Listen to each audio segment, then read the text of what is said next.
Hi friends, ఇవాళ వీడియోలో మనం 8th జూలై 2022కి సంబంధించిన కరెంట్ అఫైర్స్ గురించి అయితే డిస్కషన్ చేద్దాం. ఎవరైతే state and central level government జాబ్స్కి ప్రిపేర్ అవుతున్నారో వాళ్ళందరికీ కూడా మన ఛానల్ తరఫు నుండి వస్తున్న paper analysis, current affairs, additional GK videos చాలా యూస్ఫుల్గా ఉంటాయి. కాబట్టి ప్రతి ఒక్కరు ఈ వీడియోని లైక్ చేసి షేర్ చేసి మరిన్ని అప్డేట్స్ కోసం మన ఛానల్ని రెగ్యులర్గా ఫాలో అవుతూ ఉండండి.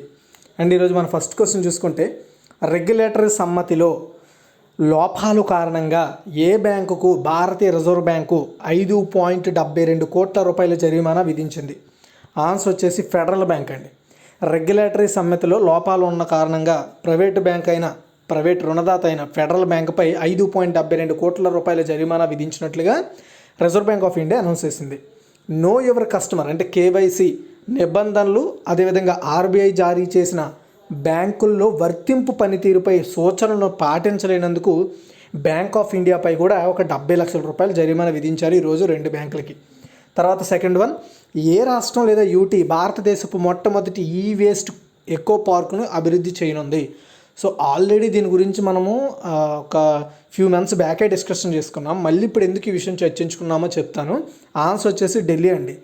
ఢిల్లీలోని హోలంబీ కలాన్లో దాదాపు 21 ఎకరాల విస్తీర్ణంలో ఇండియాలోనే ఫస్ట్ టైము ఈ వేస్ట్ ఎకో పార్కును డెవలప్ చేయబోతున్నారు. అంటే ఈ వేస్ట్ల ద్వారా ఒక పార్కును డెవలప్ చేస్తారనమాట. సో ఆ పార్క్ ఏంటంటే ఈ వేస్ట్లను పునరుద్ధరణ చేస్తుంది, రీసైక్లింగ్ చేస్తుంది అనమాట ఆ పార్క్.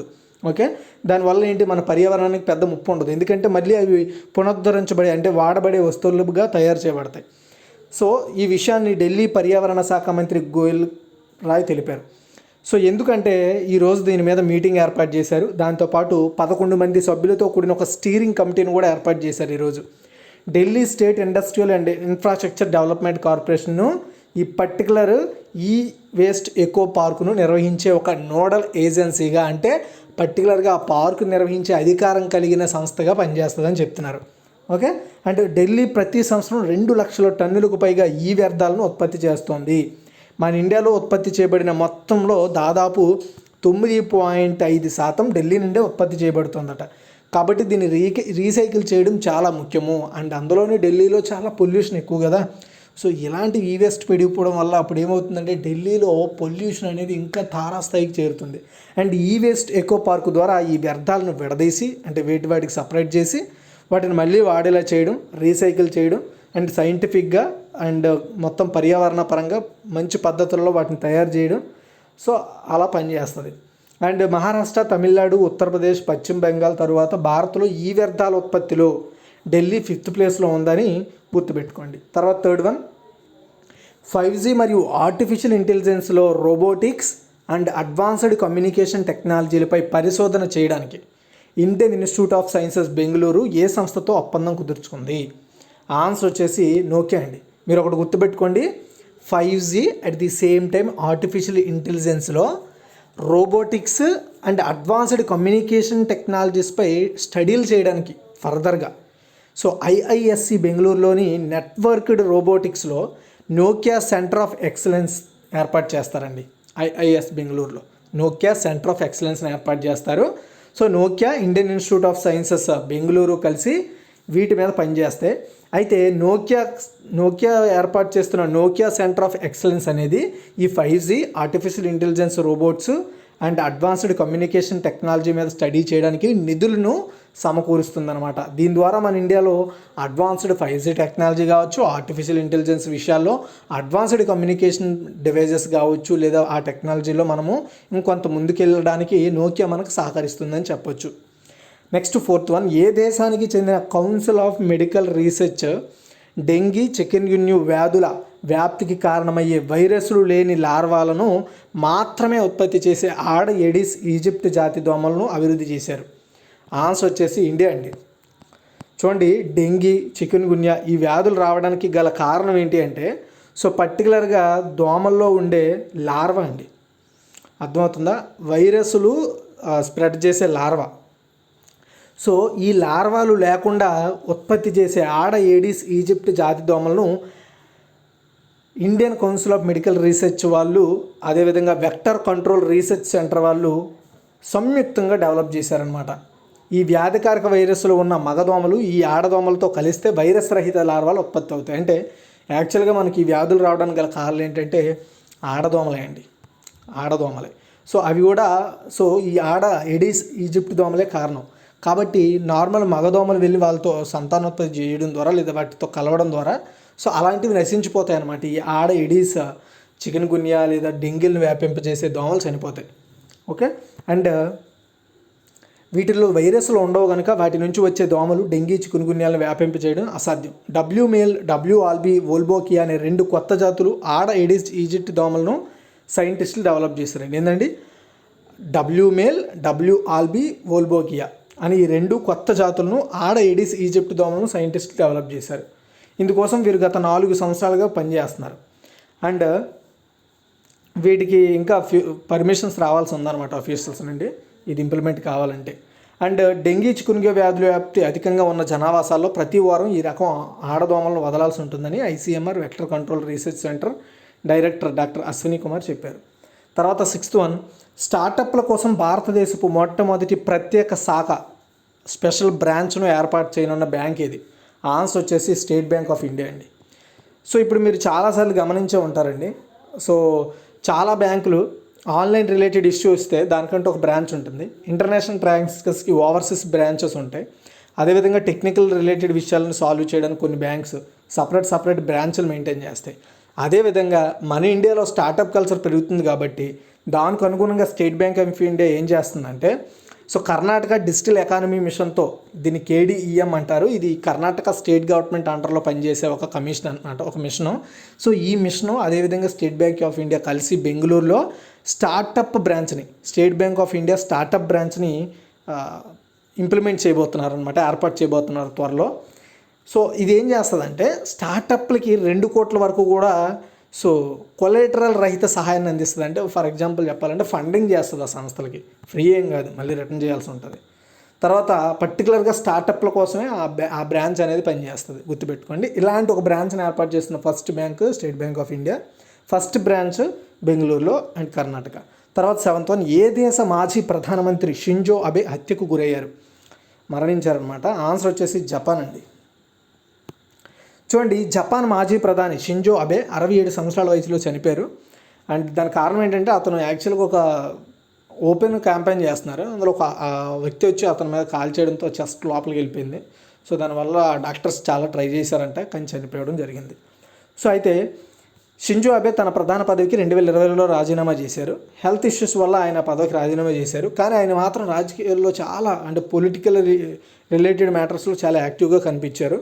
జపాన్ చరిత్రలో అత్యధిక కాలం ప్రధానిగా వర్క్ చేసిన అబేకు గుర్తింపు ఉంది. అండ్ 2006, 2007 ఆ మధ్య, అండ్ ఆ తర్వాత 2012 నుంచి 2020 వరకు ఆయన ఆ జపాన్ దేశానికి ప్రైమ్ మినిస్టర్గా వర్క్ చేశారు. తర్వాత 9th వన్, ఏ దేశ మాజీ ప్రధానమంత్రి మృతికి నివాళిగా జూలై 9న భారతదేశంలో సంతాప దినం ప్రకటించబడింది. చాలా ఇంపార్టెంట్. ఆన్సర్ వచ్చేసి జపాన్ అండి. జపాన్ మాజీ ప్రధాని షింజో అబే చనిపోయారు కదండి. జపాన్కి మనకి చాలా దగ్గర సంబంధాలు ఉన్నాయి. దాంతోపాటు అతని ఎవరైతే షింజో అబే ఉన్నారో అతనికి మన ఇండియాకి సంబంధించిన కొంచెం ఫ్రెండ్షిప్ బాగా ఉండడంతో ఆయన హత్యకు గురవ్వడం మనం అతనికి ఇచ్చే ఒక గౌరవం అనమాట ఈ సంతాప దినం ప్రకటించడం అనేది. కాబట్టి 9th జూలై ఆ రోజు సాటర్డే అనమాట. నివాళులు అర్పించడానికి ఒక సంతాప దినంగా ప్రకటించారు. ఈ విషయాన్ని స్వయంగా భారత ప్రధానమంత్రి నరేంద్ర మోదీ గారు అనౌన్స్ చేయడం జరిగింది. తర్వాత 10, ఇటీవలే ఇండియన్ జస్టిస్ రిపోర్ట్, దీన్ని IJR అంటారు. ఈ అధ్యయనం ప్రకారం భారత పోలీసు బలగాల్లో మహిళల సంఖ్యా శాతం ఎంత? చాలా ఇంపార్టెంట్. ఆన్సర్ వచ్చేసి 10.5% అండి. భారత పోలీసు బలగాల్లో మహిళల సంఖ్య కేవలం 10.5% కాగా ప్రతి 3 పోలీస్ స్టేషన్లకు గాను కేవలం 1 పోలీస్ స్టేషన్లోనే CCTV కెమెరాలు ఉన్నాయని ఇండియన్ జస్టిస్ రిపోర్ట్ అధ్యయనంలో వెల్లడైందండి. జనవరి 2021 నాటికి మన ఇండియాలో 41% పోలీస్ స్టేషన్లో ఇంకా మహిళా హెల్ప్ డెస్క్లు కూడా లేవట. కేవలం 14 రాష్ట్రాలు కేంద్రపాలిత ప్రాంతాల్లోనే అన్ని జిల్లాల్లో సైబర్ సేవలు ఉన్నాయట. కేవలం 14 స్టేట్స్ అండ్ యూటీస్లో, ఓవరాల్గా 14 రాష్ట్రాల్లో సైబర్ సెల్లు ఉన్నాయి. పలు సంస్థలు సమిష్టిగా ఒక గొడుగు కిందకు వచ్చి ఇండియా జస్టిస్ రిపోర్టుకు ముందుకు తెచ్చారు. ఈ నివేదిక గణాంకాల ప్రకారం పోలీసు బలగాల్లో మహిళలకు 30% రిజర్వేషన్ ఉన్నా మొత్తం పోలీసుల్లో మహిళల శాతం కేవలం 10.5% ఉండడం ఆలోచించాల్సిన విషయం. పోలీసు బలగాల్లో మహిళల నియామకం ఇదే తరహాలో కొనసాగితే 33% రిజర్వేషన్ లక్ష్యాన్ని చేరేందుకు 33 సంవత్సరాలు పడుతుందని ఆ నివేదిక చెప్పింది.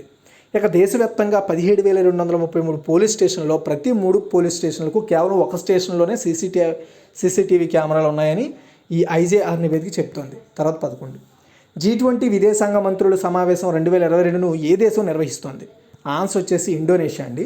ఆల్రెడీ మన దేశం తరపున మన భారత విదేశాంగ మంత్రి ఎస్ జయశంకర్ గారు పార్టిసిపేట్ చేయడానికి వెళ్ళారు. అండ్ ఈ G20 విదేశాంగ మంత్రుల సమావేశం జూలై 8 అంటే ఈరోజు 2022న ఇండోనేషియాలో బాలీలో స్టార్ట్ అయింది. అండ్ యునైటెడ్ స్టేట్స్ విదేశాంగ కార్యదర్శి ఆంటోనీ బ్లింకెన్, రష్యా విదేశాంగ మంత్రి సెర్గీ లావోర్ దీనికి హాజరయ్యారు.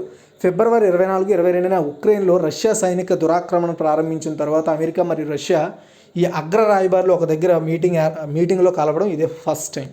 ఓకే, తర్వాత సెకండ్ వన్ అంటే ఎవరు? యునైటెడ్ స్టేట్స్కి సంబంధించిన ఎక్స్టర్నల్ అఫైర్స్ మినిస్టర్ అంటే సెక్రటరీ అంటారు అక్కడ, కానీ మినిస్టర్ లెక్క అనమాట, సేమ్ కౌంటర్ పార్ట్. అంటే మంత్రికి అక్కడ సెక్రటరీకి ఈక్వల్గా ఒకే రైట్స్ ఉంటాయి అనమాట, ఒకే పదవి లాంటిది. తర్వాత 12 ప్రపంచంలోనే రెండవ అతిపెద్ద జంతువు పేరు ఏమిటి? ఆన్సర్ వచ్చేసి ఫిన్వేల్ అండి. ఫిన్వేల్ అంటే చెప్పాలంటే ఇది ఒక పెద్దపాటి చేప, సముద్రంలో ఉంటుంది. ప్రపంచంలోనే రెండవ అతిపెద్ద జంతువు ఫిన్వేల్స్ అనమాట. పొడవులో నీలి తిమింగలం తర్వాత ఇది సెకండ్ ప్లేస్లో ఉంది. అంటే ఫస్ట్ నీలి తిమింగలం అతిపెద్ద జంతువు అంట, తర్వాత ఈ ఫిన్వేల్సే అతిపెద్దది. 20వ శతాబ్దంలో వేట కారణంగా ఈ జాతులు దాదాపు అంతరించిపోయే దశలో ఉన్నాయని, దీని తర్వాత తిమింగలం నిషేధించబడింది అనమాట. అంటే దీని వేట కానీ ఇంకా మిగతావన్నీ ఆపేశారు.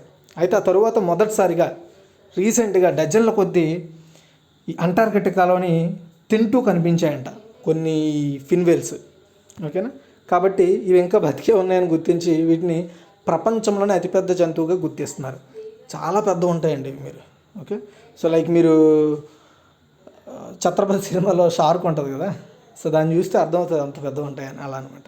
సో 13th అండి, కాన్ఫెడరేషన్ ఆఫ్ ఇండియా ఇండస్ట్రీ నూతన అధ్యక్షుడిగా ఎవరు నియమితులయ్యారు? చాలా ఇంపార్టెంట్. ఆన్సర్ వచ్చేసి ఆర్ దినేష్. టీవీఎస్లో సప్లై చైన్ సొల్యూషన్స్కి ఎగ్జిక్యూటివ్ వైస్ చైర్మన్గా ఉన్న ఆర్ దినేష్ గారు 2022-23 సంవత్సరాలకి కాన్ఫెడరేషన్ ఆఫ్ ఇండియా ఇండస్ట్రీ, దీన్నే సిఐఐ అంటారు, దీని అధ్యక్షుడిగా ఎంపికయ్యారు ఆయన. CII family business network India chapter council, CII Tamil Nadu state council, CII institute of logistics advisory కౌన్సిల్కి ఆయన చైర్మన్గా వర్క్ చేసిన ఎక్స్పీరియన్స్ ఉంది. ఢిల్లీలో జరిగిన సిఐఐ జాతీయ కౌన్సిల్ మీటింగ్లో ఐటీసీ చైర్మన్ మరియు managing director Sanjeev పురిని CII vice ప్రెసిడెంట్గా కూడా ఎన్నుకున్నారు. కాన్ఫెడరేషన్ ఆఫ్ ఇండియా ఇండస్ట్రీ ఏదైతే ఉందో, అంటే ఈ పర్టికులర్గా ఇప్పుడు మనం చెప్పుకుంటున్న కాన్ఫెడరేషన్ ఆఫ్ ఇండియా ఇండస్ట్రీ ఏదైతే ఉందో, ఇది మన ఇండియాలో న్యూఢిల్లీలో హెడ్ క్వార్టర్స్ కలిగి ఉన్న ఒక న్యాయవాద వాణిజ్య సంఘం అని చెప్పాలి. 1995లో దీన్ని ఏర్పాటు చేశారు. ప్రపంచ ప్రాంతీయ పారిశ్రామిక ఎజెండాలను ప్రభావితం చేయడానికి బిజినెస్ రిలేటెడ్ విషయాల్లో ఈ సిఐఐ వ్యాపార, ప్రభుత్వ, మేధస్సు, సమాజంలో ఇతర నాయకులు, సంస్థ సభ్యత్వంపై ఆధారపడి ఉంటుందన్నమాట. అంటే మన ఇండియాలో ఉండే ఏదైతే ఈ ఇండస్ట్రీస్ ఉంటాయో, సో పెద్ద పెద్ద ఇండస్ట్రీస్, వాళ్ళందరూ ఇందులో సభ్యులుగా కొనసాగుతూ ఉంటారండి. సో వీళ్ళు ఆ సంస్థలకు సంబంధించిన విధి విధానాలు, నిర్ణయాల విషయాల్లో వీళ్ళు ఎప్పుడు కూడా మీటింగ్లు ఏర్పాటు చేసుకొని దాని యొక్క అభివృద్ధికి మన దేశం తరపున పోటీ పడుతూ ఉంటారు. తర్వాత 14 ఐఎంఎఫ్ యొక్క వాల్ ఆఫ్ మాజీ చీఫ్ ఎకనమిస్ట్లో చేరిన మొదటి మహిళ ఎవరు? చాలా ఇంపార్టెంట్. ఆన్సర్ వచ్చేసి గీతా గోపీనాథ్ అండి. మన ఇండియాలో అంటే భారతదేశంలో జన్మించిన గీతా గోపీనాథ్ అంతర్జాతీయ ద్రవ్యనిధి ఐఎంఎఫ్, ఇంటర్నేషనల్ మానిటరింగ్ ఫండ్ అండి, దీనికి సంబంధించి ఈ హెడ్ క్వార్టర్స్లో, ఐఎంఎఫ్ హెడ్ క్వార్టర్స్లో వాల్ ఆఫ్ ఎక్స్ చీఫ్ ఎకనమిస్టులు ఉంటారనమాట. ఎక్స్ లేదా ఫార్మర్ చీఫ్ ఎకనమిస్టులు, వాల్ ఆఫ్ ఫార్మర్ చీఫ్ ఎకనమిస్టుల యొక్క వాల్ ఉంటుంది. ఆ వాల్లో ఇప్పటి వరకు ఐఎంఎఫ్కి ఎవరు చీఫ్ ఎకనమిస్టులుగా పనిచేశారో వాళ్ళ ఫోటోలను అక్కడ పెడతా ఉంటారనమాట. అలా సో ఆ గోడ మీద మొదటి మహిళ ఫోటో అయితే ఏర్పాటు చేశారు. ఆమె పేరు గీతా గోపీనాథ్. ఆమె ఐఎంఎఫ్లో పనిచేసిన ఫస్ట్ ఉమెన్ అనమాట. ఫస్ట్ ఉమెన్ అనమాట, చీఫ్ ఎకనమిస్ట్గా అపాయింట్ అయిన ఫస్ట్ ఉమెన్. అండ్ ఆ గోడ మీద ఈ చీఫ్ ఎకనమిస్ట్గా ఫోటో ఏర్పాటు చేసిన వ్యక్తి కూడా ఆమెనే. ఆమె ఫోటోని ఏర్పాటు చేశారు, ఎందుకంటే ఆమె ఒక్కరిదే చేసింది. అండ్ కాకపోతే ఆమె రెండవ భారతీయురాలు, ఎందుకంటే ఇంతకుముందు మన భారతదేశం తరపున ఐఎంఎఫ్లో చీఫ్ ఎకనమిస్ట్గా రఘురామ్ రాజన్ గారు పనిచేశారు. ఇతను ఇంతకుముందు మన రిజర్వ్ బ్యాంక్ ఆఫ్ ఇండియాకి గవర్నర్గా కూడా వర్క్ చేశారండి. కాబట్టి ఈమె రెండవ వ్యక్తి అనమాట, రెండవ భారతీయ వ్యక్తి. ఫస్ట్ వచ్చేసి రఘురామ్ రాజన్, బట్ మహిళల్లో మాత్రమే ఈమె ఫస్ట్, గుర్తుపెట్టుకోండి. సో గోపీనాథ్ 2018 అక్టోబర్లో ఐఎంఎఫ్ చీఫ్ ఎకనమిస్ట్గా అపాయింట్ అయ్యారు. ఆ తర్వాత గత ఏడాది డిసెంబర్లో ఐఎంఎఫ్ ఫస్ట్ డిప్యూటీ మేనేజింగ్ డైరెక్టర్గా కూడా పదోన్నతి పొందారు. తర్వాత 15 ఇండియన్ ఫిల్మ్ ఫెస్టివల్ మెల్బోర్న్ 2022కి గౌరవ అతిథిగా ఏ భారతీయ క్రికెటర్ని ఆహ్వానించారు? ఆన్సర్ వచ్చేసి కపిల్ దేవ్ అండి. ఇండియన్ ఫిల్మ్ ఫెస్టివల్ మెల్బోర్న్లో జరగబోయే ఇండియన్ ఫిల్మ్ ఫెస్టివల్ మెల్బోర్న్ 2022కి గౌరవ అతిథిగా అంటే చీఫ్ గెస్ట్గా భారత లెజెండరీ క్రికెటర్ అయిన కపిల్ దేవ్ని ఇన్వైట్ చేశారు. 1983 క్రికెట్ ప్రపంచ కప్లో కపిల్ దేవ్ నేతృత్వంలో భారత జట్టు ప్రయాణాన్ని వివరించే కబీర్ ఖాన్ దర్శకత్వం వహించిన చిత్రం 83 మీరు అందరికీ తెలుసు కదా. సో ఆ మూవీ అతను హాజరవుతారు అక్కడ ఆ వేడుకలో, ఆ మూవీని అక్కడ ప్రజెంట్ చేస్తారు. తర్వాత 16 మన ఇండియాలో 36వ జాతీయ క్రీడలకు ఏ రాష్ట్రం ఆతిథ్యం ఇవ్వనుంది? చాలా ఇంపార్టెంట్ ఆన్సర్ వచ్చేసి గుజరాత్ అండి. గుజరాత్ స్టేట్. చూడండి 2 ఏళ్ళుగా కరోనా వల్ల పోస్ట్ పోన్ అవుతూ వస్తున్న 36వ జాతీయ క్రీడలకు ఎట్టకేలకైతే మోక్షం లభించింది. ఈ ఏడాది అంటే 2022 సెప్టెంబర్ అక్టోబర్ మధ్య జరగబోయే ఈ స్పోర్ట్స్కి గుజరాత్ స్టేట్ వచ్చేసి ఆతిథ్యం ఇవ్వబోతోంది. ఈ మేరకు రాష్ట్ర ముఖ్యమంత్రి భూపేంద్ర పటేల్ గారు అనౌన్స్ చేశారు ఈ విషయాన్ని. గుజరాత్లో జాతీయ క్రీడలు నిర్వహించడం ఇదే ఫస్ట్ టైం అట. వాస్తవానికి 2020 మేలో గోవాలో జరగాల్సి ఉన్న ఈ 36వ జాతీయ క్రీడలు అనేవి కరోనా వల్ల వాయిదా పడ్డాయి. సెప్టెంబర్ 27 నుంచి అక్టోబర్ 10 వరకు ఈ క్రీడలు గుజరాత్లో జరుగుతాయి. మొత్తం 34 క్రీడా ఈవెంట్లు ఉండే నేషనల్ గేమ్స్ను గుజరాత్లో అహ్మదాబాదు, గాంధీనగర్, సూరత్, వడోదర, రాజ్కోట్, భావనగర్ ఇవన్నీ కూడా గుజరాత్లో చాలా ముఖ్యమైన సిటీస్. ఇందులో నిర్వహించనున్నారని ఇండియన్ ఒలింపిక్ అసోసియేషన్ వెల్లడించింది. తర్వాత 17 T20 క్రికెట్ చరిత్రలో వరుసగా 13 T20 విజయాలను నమోదు చేసిన మొదటి కెప్టెన్ ఎవరు? ఆన్సర్ వచ్చేసి రోహిత్ శర్మ. క్రికెట్ హిస్టరీలో వరుసగా 13 T20లు గెలిచిన ఫస్ట్ కెప్టెన్ భారత కెప్టెన్ రోహిత్ శర్మ అండి. ఇది ఒక వరల్డ్ రికార్డ్ ప్రజెంట్. జూలై 7, 2022న సౌతాంప్టన్లో రోజ్ బౌల్లో జరిగిన 3 మ్యాచ్ల్లో T20 సిరీస్లో 1-0 ఆధిక్యంలో భారత్ మొదటి T20లో 50 పరుగుల తేడాతో ఇంగ్లాండ్ను ఓడించి మనం గెలవడం జరిగిందనమాట. ఆ గెలవడంతోనే ఈ 13 T20లు వరుసగా గెలిచిన కెప్టెన్గా భారత కెప్టెన్ రోహిత్ శర్మ వచ్చేసి రికార్డ్ క్రియేట్ చేయడం జరిగింది. అండ్ అతను కోవిడ్ నుండి కోలుకున్న తర్వాత ఆయన ఆడిన ఫస్ట్ మ్యాచ్ కూడా ఈ ఇంగ్లాండ్ భారత్ T20ని. ఓకేనా, ఇది ఒకసారి క్విక్ రివ్యూ చూద్దాం జరుగుతుందండి. రెగ్యులేటరీ సమితిలో లోపాల కారణంగా ఏ బ్యాంకు భారతీయ రిజర్వ్ బ్యాంకు 5.72 కోట్ల రూపాయలు జరిమానా విధించిందంటే ఫెడరల్ బ్యాంక్కి. ఈకేవైసీ నిబంధనలు ఉల్లంఘించినందుకు గాను 70 లక్షల రూపాయలు బ్యాంక్ ఆఫ్ ఇండియాకు కూడా జరిమానా వేసింది. ఏ రాష్ట్రం యూటీ భారతదేశపు మొట్టమొదటి ఈవేస్ట్ ఎకో పార్క్ని డెవలప్ చేయనుందంటే ఢిల్లీ. తర్వాత క్వశ్చన్ చూసుకుంటే 5G మరియు ఆర్టిఫిషియల్ ఇంటెలిజెన్స్లో రోబోటిక్స్ అండ్ అడ్వాన్స్డ్ కమ్యూనికేషన్ టెక్నాలజీలపై స్టడీ చేయడానికి Indian Institute of Sciences Bengaluru ఏ సంస్థ ఒప్పందాన్ని కుదుర్చుకుందంటే నోకియా. ఏ దేశానికి చెందిన Council of Medical Research dengue, chikungunya వ్యాధుల వ్యాప్తికి కారణమయ్యే వైరస్సులు లేని లార్వాను మాత్రమే ఉత్పత్తి చేసే ఆడ ఎడిస్ ఈజిప్ట్ జాతి దోమలను అభివృద్ధి చేశారు అంటే భారతదేశానికి సంబంధించిన ICMR, అదేవిధంగా వెక్టరీ కంట్రోల్ రీసెర్చ్ సెంట్రల్ పుదుచ్చేరి వాళ్ళు సంయుక్తంగా వీటిని డెవలప్ చేశారు. స్టార్టప్ల కోసం భారతదేశపు మొట్టమొదటి ప్రత్యేక శాఖ ఏర్పాటు చేయనున్న బ్యాంక్ ఏదంటే స్టేట్ బ్యాంక్ ఆఫ్ ఇండియా. తర్వాత క్వశ్చన్ చూసుకుంటే ఏ దేశ మాజీ ప్రధానమంత్రి షింజో అబే హత్యకు గురయ్యారంటే జపాన్. ఏ దేశ మాజీ ప్రధానమంత్రి మృతికి నివాళిగా జూలై 9న భారతదేశంలో సంతాప దినం ప్రకటించారు అంటే జపాన్ అండి, షింజో అబే. తర్వాత ఇటీవల ఇండియన్ జస్టిస్ రిపోర్ట్ అధ్యయనం ప్రకారం భారత పోలీసు బలగాల్లో మహిళల సంఖ్యా శాతం ఎంత అంటే 10.5%.